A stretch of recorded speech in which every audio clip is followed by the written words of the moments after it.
To just grab a pre-made schedule, all you gotta do is go into the Insert tab up at the top, and then on the right there's Insert from File. So this is basically where you can grab any elements from another project and place them in here without having to go in and copy and paste them.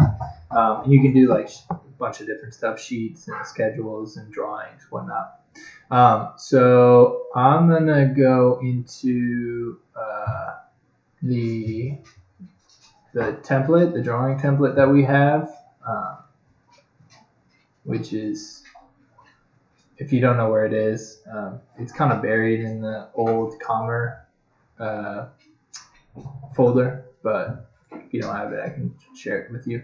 But depending on which version, what's his name, Jay has, you can use whichever version of the detail model to open.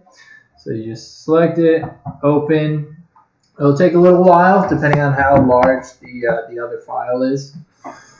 But once it opens, it'll then show you basically every single different element that is possible to take from that project and put it into yours. So it pops up with all this stuff. And then you can filter out views, sheets, and schedules at the top. So show schedules. And then door schedule is what you'll want. And it should, well, it won't give you a preview because it is specifically based around the stuff in your model. I don't know which one is which. So I'm going to open both just to see which one is the one that we use. So once you open them, they will populate into your schedules tab in your project browser. And it'll probably, it'll come up with this under a question mark tab. And of course, these have created duplicates since I already had them in our file. And then this should be our standard, I don't know what, if these are, this is the main one. This has like a significant amount of detail. This has a little bit less detail. So whichever one, if Jay wants more detail, you can use the standard. But if you want just a simplified one, you can use this. They both populate the same amount of doors. So to edit, Rayla, lay down. To edit the information in here, or to build, add, subtract information, what you're going to use is in here on the right underneath your properties tab. And you can go into any one of these, and the same 5 tabs that you can go in and edit are also at the top. So you really only have to open one, and then you have access to all the different tabs that you can manipulate to edit or manipulate the schedule. So I'll start with the first one. Fields is basically determining what information is shown in the schedule. So right now you have mark, which is actually your door number, type mark, which is your type, the width, the height, etc. They're all there, and the order in which they're organized in this list is how they appear from left to right in the schedule. And you can change that by clicking whichever one you wish to move, and then move it up or down. And moving up or down moves them left to right. So if I move this above height, it's going to take the thickness and move it to the left of height. All right. And then to add, so these are all the different properties of doors that you can add over and add into the schedule. And to do that, all you got to do is click the one that you desire. Let's do, door access control, whatever. All you got to do is select it, hit the add parameter arrow in the middle, and it will add down at the bottom, and then use those up and down tabs to move it up or down, left or right in the schedule. And then if you want to remove it, you select it and hit the red arrow back over. that'll add and basically move these properties back and forth between the schedule and the available properties. So that's the big one for fields. For filter, so filtering is, let's say you are setting up a schedule for the level 1 doors or whatever, and you don't want to see any of the other, well, here, just like this. So there's an appear in schedule tab, and we right now have it set to no. You could also just say equals yes. But I think they say does not equal no because most people don't change that unless they don't want to have that door in the schedule. So if we turn this to yes,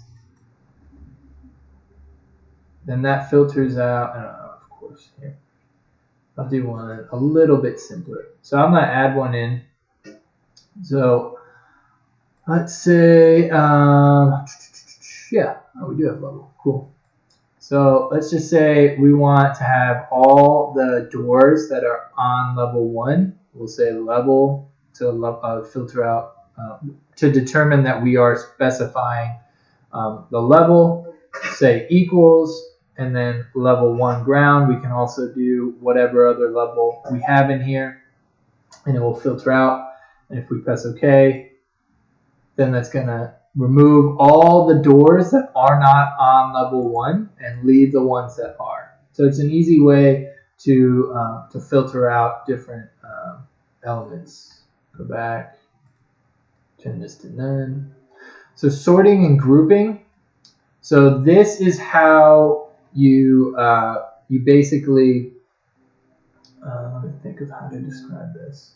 So let's say you have all the doors in level 1 and you want to total them up. You can organize them that way. And let's do that here. I don't know what Mark is organizing by. Let's see. The Mark, remember, is the door number. So it's organizing this by the Mark first. So it's basically going by door number and organizing it there. So it's filtering out. It's not filtering out, excuse me. It's just organizing this numerically from 0 to a million or whatever. So 102, 104, etc.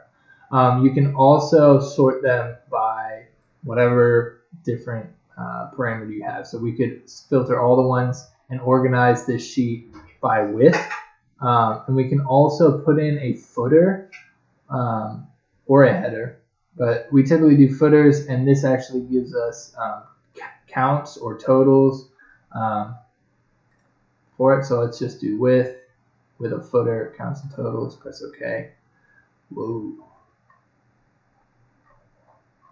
Sorry, this organizes this. We are, right now we're itemizing every instance. We want to group it. Oh, that didn't do anything. Oh no.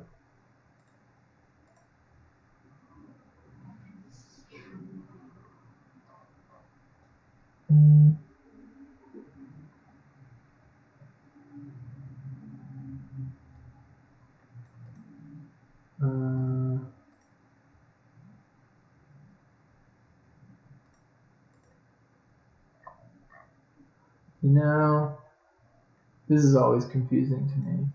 Sometimes it does stuff and sometimes it does not.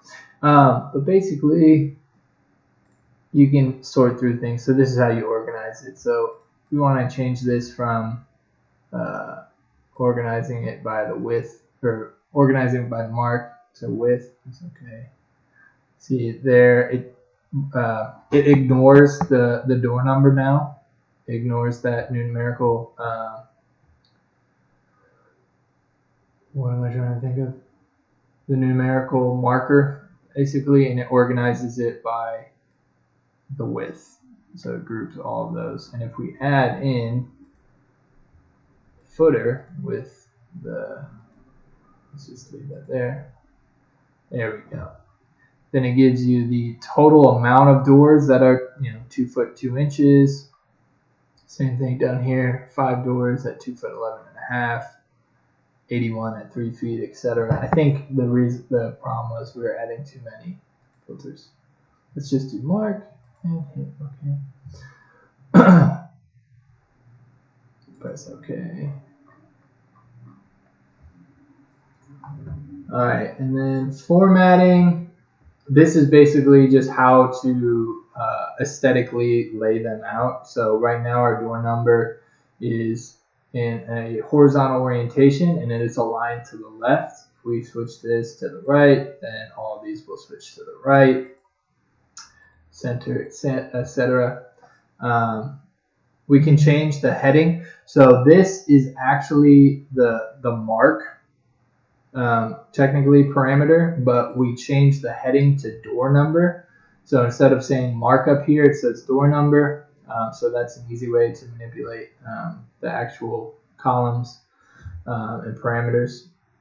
And then there's sometimes you can add or calculate totals, minimum, maximums based on if the parameter is a numeric numeric value.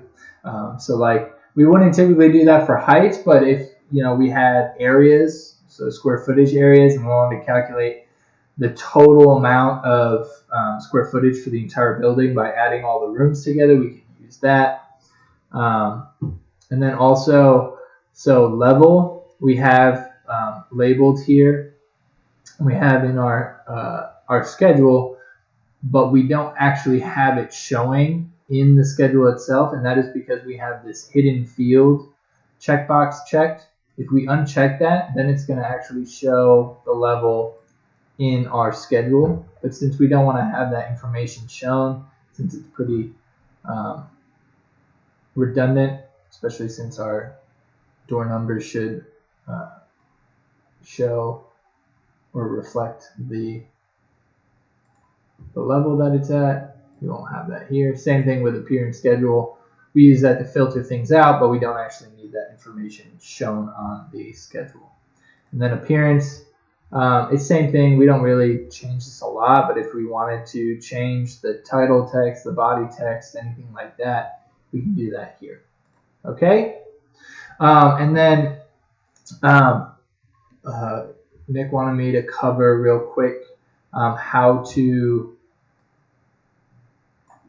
change like the curtain wall grids, which we can do here. So let's just, I know this is a storefront, and we have it 10 feet and 3/4 of an inch, and 2 foot 11 and a half. We need that to be 3 and 10. So I can just click on that door and then hit highlight in model. And then it's going to ask to show, so it'll show every single view that door shows up. So I typically click it until,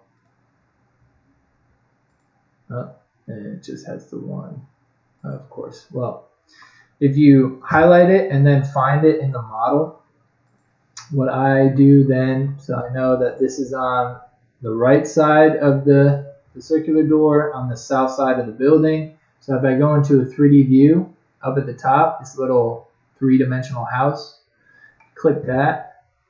Of course, I have a section box. Make sure your section box is off, just in case.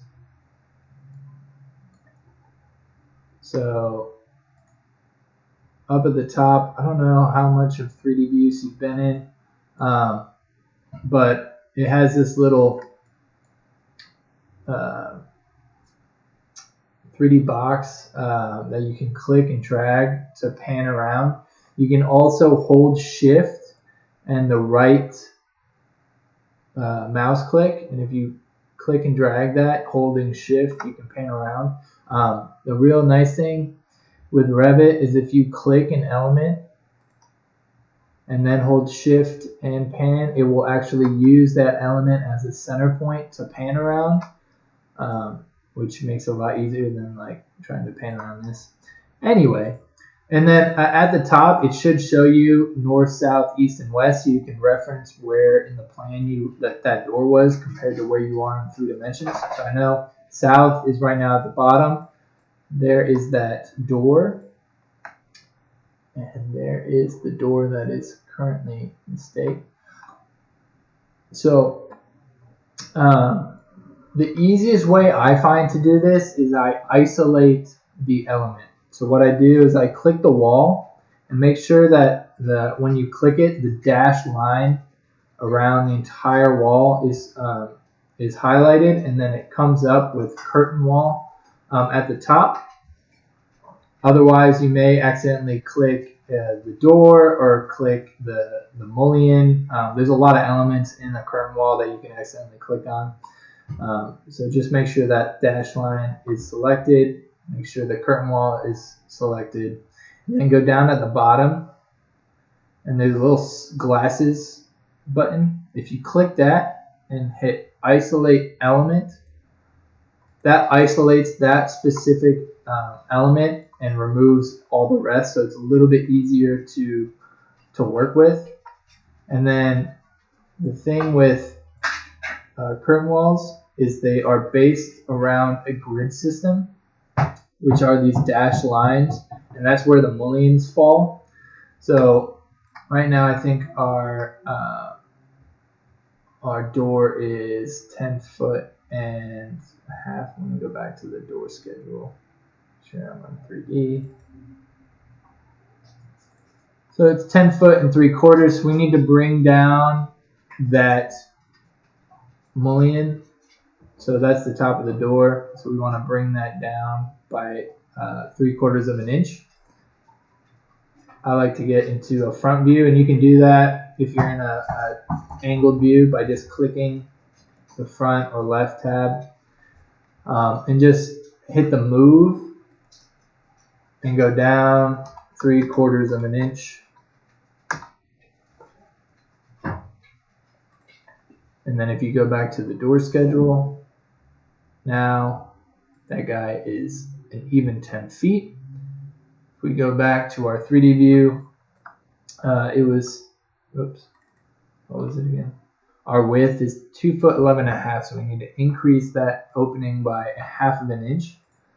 So if we click this grid, which is the width of the door opening, and then we move it over by 1/2 an inch. And if we go back to the door schedule, then now it's 3 feet. The other way you can do that, if you don't want to mess around with a 3D view, is if we do the highlight and model again, get to the plan view where we can see it, and then we go up to the view tab up at the top, and then hit an elevation. Yeah, that's fine. And of course, this is not. We can use elevations to change this. Of course, right now, elevations are not showing up in this view, which is, what is this view? Site plan? Of course not. Of course. Ow. So if we go in, I'll show you another little trick. So different views have different settings. So sometimes views need to show elevations in sections, grids, sometimes they don't. This floor plan, this site plan right now doesn't have any elevations. And we could do two things. We could turn it off, turn elevations on in this view to be able to see it, and then have to turn them off at the end. Or what we can do is go to a temporary view properties. If we click that and enable, then we can manipulate the view properties in the window however we want. So if we go to edit view, visibility graphics, then go down to elevations under the annotation tab,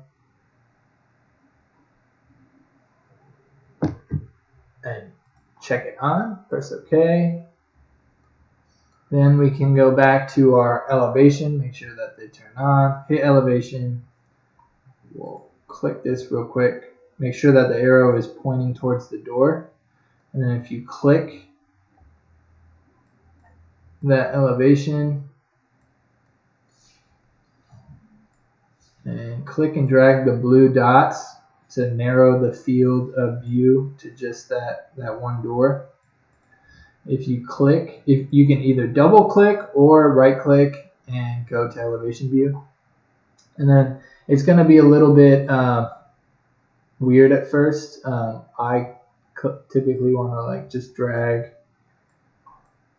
my elements to what they're supposed to be, and I can increase the scale of this drawing so that the levels are a little bit smaller, so they're not overpowering. And then what you can do is go in. Here we go. You can go in, and this is the same door. That's the door that we want to manipulate. You can dimension that little dimension tool up at the top. It's also under measure right here. It's the aligned dimension. Go in, dimension the two widths, and then click and just increase or decrease that dimension however you need it to get the door to be correct. It was a little convoluted because I was freeballing this tutorial, but if you have any questions, let me know. And yeah.